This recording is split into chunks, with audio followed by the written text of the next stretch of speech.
All right, welcome to the weekly press conference. Start off, obviously, with Coach Ford today.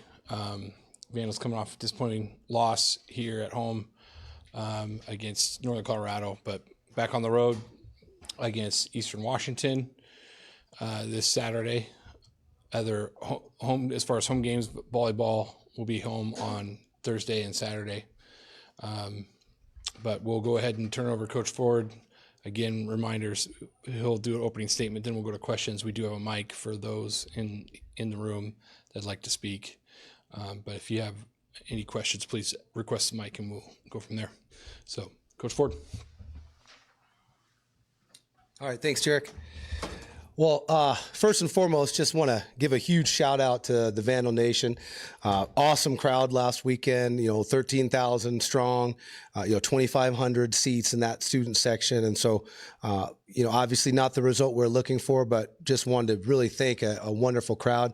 They definitely gave us some energy in our way to try to come back in that football game, and couldn't say more good things about our fans.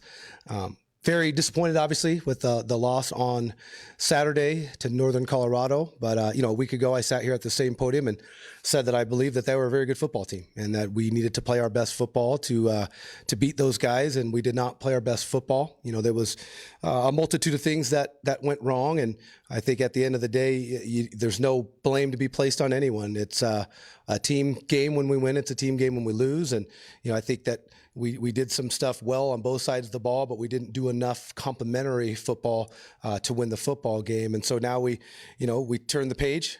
We learned a ton in that loss, and I think you got to see a little bit of what our guys are about. Even though we were down by 3 scores at halftime, we fought right back and made it close, and just didn't have enough time in the end and didn't get enough stops in the end to win the game. So again, we turn the page to Eastern Washington. It will be another challenging Big Sky opponent, a big time rivalry game as well between these two programs. And we're excited to get back to football and get back to getting after it and getting back in the win column. But I know our group is very resilient, a group that is very hungry still.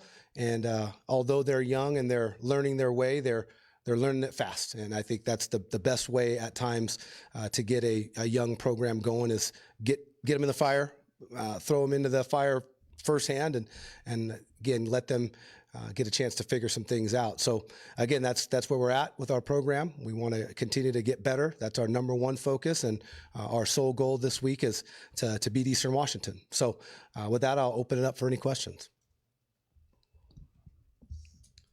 Coach, do you expect to have Joshua back on the field this week? I hope so. Right now, it's probably a game time decision. He's looked good. He looked good last week. He threw a little bit last week. He moved around plenty last week. I know he's definitely attacking his rehab. He's very eager to come back. We're very hopeful to have him back, but to say today is tough. It's 50-50 if we had to play today. But knowing that guy, I think he's gonna want to get going, and I'm sure he's close to playing, and very hopeful to have him Saturday. If he can't go, what did you glean from the film when you broke it down about who maybe is next up? Yeah, I think probably similar. If Josh was not able to play, I think it'll probably be a similar situation. Jack Wagner, obviously had some mistakes, but he had a lot of positive things too. He threw for over 200 yards, and I think there's a lot of things he can improve on, and that is what we'll use practice for this week with him. Obviously, I thought Rocco played very well, and I think if Josh was unavailable, you'd probably be Jack and Rocco. If Josh was available, probably be Joshua and then a little bit of Rocco as well, because I think Rocco showed everyone, in this building for sure, and probably around the league, that he's a force to be reckoned with as well. After some really good performances to start the year, kind of tough performances the last few weeks out for your defense, what do they need to do to get back to the defense that we saw, against Washington State, St. Thomas, Utah Tech? Yeah, I think we got to continue to keep improving. One thing that's got to get cleaned up in a hurry is, stuff on our end. We've got to do a better job as coaches, starting with myself. We've got to get those guys more prepared. We probably need to do a little less and focus on really executing our assignments. When you have a young group, and sometimes when you have motion adjustments, formation adjustments, and there's confusion. Well, we've got to limit that confusion. The only way to do that is to have a smaller menu and give them things that they can execute well, things that they do well currently, and things that will work in the game plan against Eastern. And so I think number one thing we've got to really work on is staying on top of routes. Right. At the end of the day, they threw for 350 yards and 248 of them were on 8 passes. And every one of their touchdown scoring drives included a pass of more than 20 yards. And so we've got to do a great job of staying on top of routes. And I think that's going to be one of our main focuses this week. One thing that was much improved from the Montana game was our tackling. We missed far fewer tackles. And so, again, obviously there's the immediate panic when you lose that, nothing went right, but I think that couldn't be further from the truth. We still got a lot better in a lot of ways defensively, but obviously we didn't play well enough to win that last football game, and we're going to continue to focus on how we can get better moving forward. When we talked to you in fall camp, you guys were really excited about Sawyer Teeney. What was the decision to go to Jack and to Rocco instead of to Sawyer? He's injured. Oh, okay. Yeah, Sawyer sustained an ankle injury in our I think it was our 2-minute drill, or maybe it would have been our red ball drill last week. And so he was unavailable. Yeah, he was in a boot last week, and so he was unavailable. He's probably still out for at least this week. I think he'll try to throw a little bit, but I just don't know if he'll be mobile enough to go. But certainly Sawyer was a guy that we were looking forward to seeing too. But that was why he was not available Saturday. Eastern has also had some injuries and uncertainty at the quarterback position, and therefore a couple of different looks in their offense as a result. How do you prepare for potentially all of those? Well, yeah, that's always tough. Looking at their depth chart that came out today, I think they're going to go with number 2. That sounds like the guy that's had a lot of success this season for them, especially on the ground. He's a very dangerous guy running the football, very slippery in the passing game when he does drop back to pass. So I believe that's the direction they'll go, and so we'll plan accordingly. Against San Jose State and Montana, you talked about tackling issues and then coverage issues against us last week. What specific things do you want to attack defensively? What kind of drills do you want to do in practice this week to fix that? Yeah, we're going to continue to work on our tackling. That's something that I don't think you can ever be too good at. I've never heard a coach in America say, we're too good at tackling. And so we'll continue our tackling circuits Tuesday, Wednesday, something that we really believe in. And then really with the man coverage down the field, we just got to do a better job with ball drills. We got to do a better job in practice when we're, working 7-on-7 or whether we're in scout team, getting that ball in the air and helping those guys continue to track that football and just play tighter to the man. I think that we got away from really focusing on the man and trying to make the play. And sometimes when you do that, you can't make the play. And so we'll get back to really those fundamentals of man coverage, fundamentals of downfield, playing the football down the field. And so that will be implemented all throughout practice. I know Coach Dekud is really working hard on finding new ways to do it, but we're going to find the best ways and implement those throughout this week of practice. Can you reveal what specifically Joshua's injury was and when he got injured? I'll tell you when he got injured. I won't tell you what happened to him, but he was actually injured in the second quarter of the Montana game and played with a lower body injury the entire second half. He kind of told our training staff, hey, I'll just get checked out the end. I don't want to know. I just want to play. That tells you what kind of kid he is, right? He's a real warrior. He's a guy that will do anything for his teammates. And, anytime a guy can play at that level with an injury, it makes you very encouraged when he comes back healthy. We've reached the halfway point of your season. I just want to know how you think your culture is developing, how the program is developing under you, and what you think about it so far. Yeah, I think the culture is developing really well. Obviously, when you lose, it's quick. People are quick to point out, well, they're not doing this right or they're not doing that right. But the thing we do have right is the culture. Our guys are not pointing fingers. There's no, hey, it's the defense's fault, it's the offense's fault. It's our fault, right? It's all of us collectively, coaches, players, support staff included. And so I think when you see the guys and how hard they're continuing to practice and how excited they are to get to a next challenge, I think it speaks volumes about the culture we're building. And I'm very excited about that part of it. We've just got to get older, right? We've, as cautiously optimistic as I was at the beginning of the season about our defense, the reality still remains, right? We really have one returning starter on that side of the ball. And a lot of our starters are either first-year starters or young players that are first-year starters. So whether they're a junior, redshirt junior, there's their first real opportunity of being a starter. And we're going through some of those growing pains currently defensively. And those are things that we're going to continue to work with. It's not like we're going to go get a bunch of new players now. We've got to get the players we have better. We got to get them more experienced. And I know that those guys are ready for the challenge.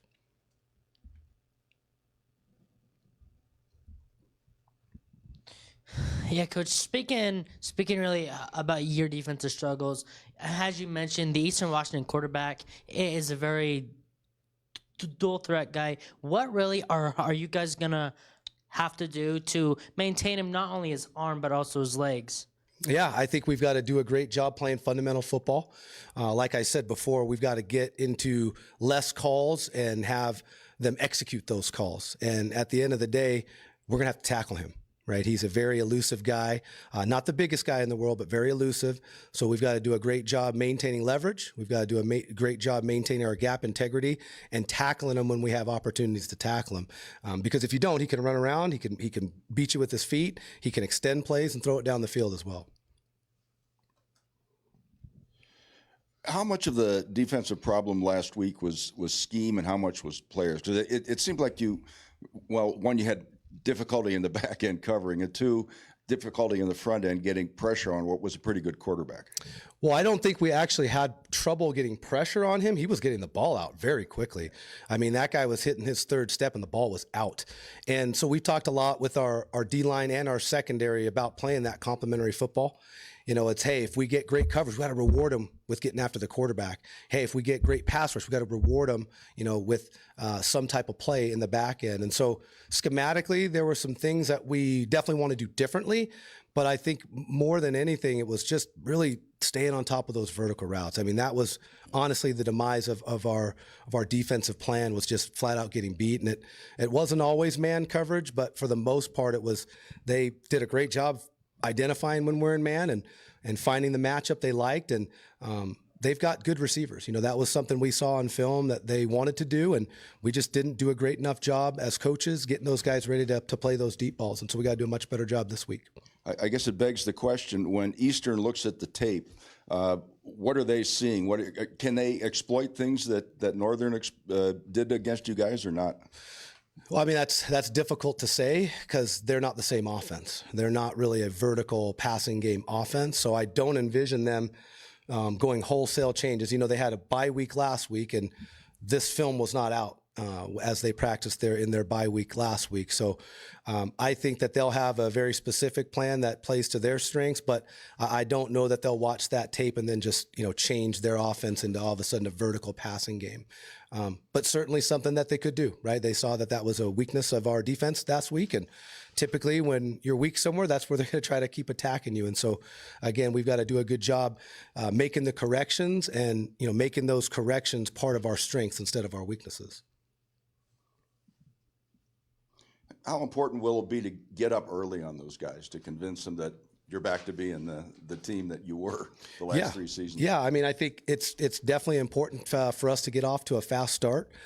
We've got to, execute at a high level, especially defensively early, get our confidence back. I think anytime you've struggled a little bit defensively, it's easy to lose your confidence. But I do think we've got very good leadership in this defensive room. And I believe that our guys are committed to the process, right? Committed to getting better. And that's our main focus, is getting better and beating Eastern Washington. And really, nothing else really matters, right? Before this game, nothing really matters. After this game, nothing really matters. Our sole focus this week is Eastern. Anybody notable going to be out, or anybody notable coming back? Hopefully Joshua. We'll know a lot more Thursday. Yeah, Coach, we've been spending a lot of time on the defensive side of the ball. You mentioned Jack Wagner and some things that he didn't do well, some things he did do well. What really did you see Saturday, not just from him, but from your offense with a brand new starting quarterback? The first thing I noticed is our offensive line continues to be consistent. Ran for over 200 yards again in a football game. We're averaging right around 200 yards a game rushing. And so I think you saw the consistency of that group continue. That's a group that's very prideful, very hardworking group, and I know that they'll continue that consistency. I think getting Eli Cummings back was huge. He was a huge factor in the game. 80 yards receiving, 40 yards rushing. I know he only carried it 7 times, kind of by design a little bit more this week just to get him back healthy, full speed healthy. But what I did see from the quarterback is he's got to continue to make better decisions. I talked about complementary football. When you're not playing as well on defense, then you've got to take care of the football on offense. And that's an area that Jack's got to really improve this week, is just taking care of the football. But you saw some flashes, right? He's got great arm talent. He's got athletic ability. And he can make just about every throw we're asking him to make. He's just got to be more confident in what he's seeing, trust his progressions, and get that ball out on time, because we did take 3 sacks, and honestly, it was not an offensive line issue. I thought he held onto the ball a little bit long in a couple of those situations, and that's something that I know he's going to really work on this week and improve. Yeah, and you just spoke about your guys' run game again. How important is that going to be if Jack is a quarterback, or if Joshua is a quarterback, to really take some pressure off of the quarterback, but also control the game as well? Yeah, you don't want to let an offense like Eastern Washington has stay out there forever. And so whether it's Jack at quarterback, Joshua, Rocco, it really doesn't matter. We've got to continue to establish the line of scrimmage and try to, play takeaway a little bit, or keep away a little bit, right? Try to keep the offense on the field and keep our defense off the field, keep them fresh and keep them ready to go. So that's going to be huge this week, getting off to a great start, and especially in the run game.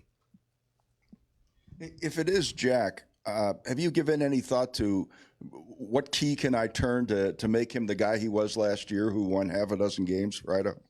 Yeah, I think it's just all about continuing to build his confidence, getting him confident in the plays that we're running, the concepts that he feels the best about throwing it, get him very comfortable with what the defense is trying to do to him. And again, just get him believing in his progressions and hanging in there a little bit longer, and making sure his eyes go from 1, 2, all the way down to possibly 4.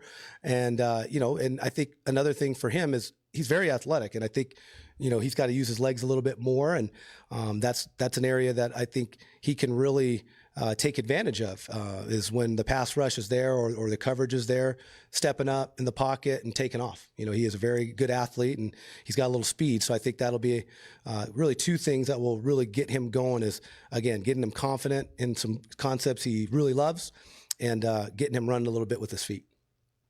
With how much Eastern runs the football and how much success you guys have running the football, this could be a very short game when you consider the Sure. Number of possessions. Yeah. What do you like about a game that has a low number of possessions, a chance to salt away the clock with 8-9 minute drives?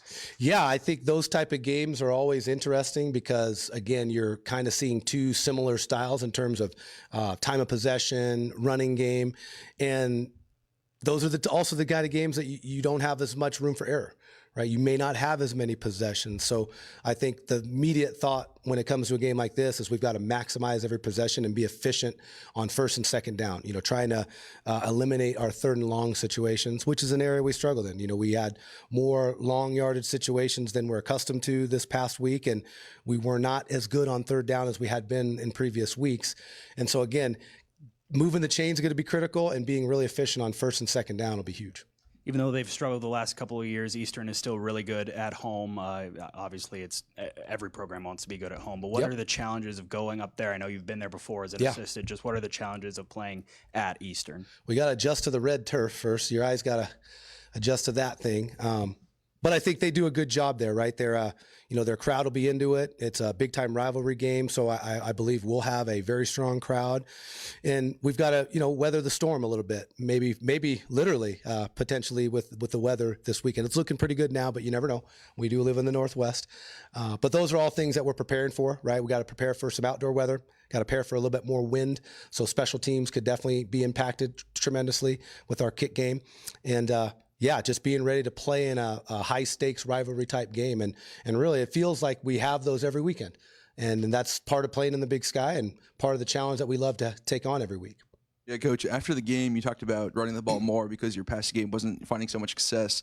But a byproduct of that is obviously missing Joshua Wood with your number 2 quarterback. What positives did you see from the offense that you want to continue, and maybe some negatives that you want to fix going into Eastern? Yeah, I think the number one thing what was positive is, again, that running game. And I thought we had a great complement and good balance in that game.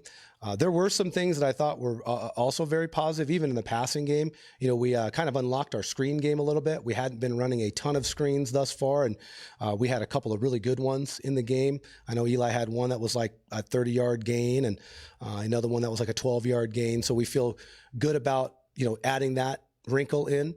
Feel really good about some of our quarterback run stuff that we ran with Rocco, and I'm looking forward to continuing adding to that package, because one thing that gets left, I think, in translation with Rocco is that he can't throw, but he absolutely can. He's a guy that has a strong arm, and could potentially have some more wrinkles in the passing game with him at quarterback as well. So there's a lot of positives for sure, but those ones stick out to me the most, being able to run the football, opening up our screen game, and having some complementary passes to some of our run game as well. Is there any specific matchups you're looking forward to in the Eastern Washington game, maybe defensively or offensively? Yeah, I think we match up really well, especially on our offensive line with their defensive line. I think we're very physical, and I think that they've had some struggles with teams that really run at them. And, I think on the other side, of the trenches as well, I think their offensive line is a little bit younger group, a little bit lighter group, and I think our defensive line is starting to really improve, especially in the pass rush game. And so I think there's some matchups here that we're very excited about, but those would be the two that stick out the most.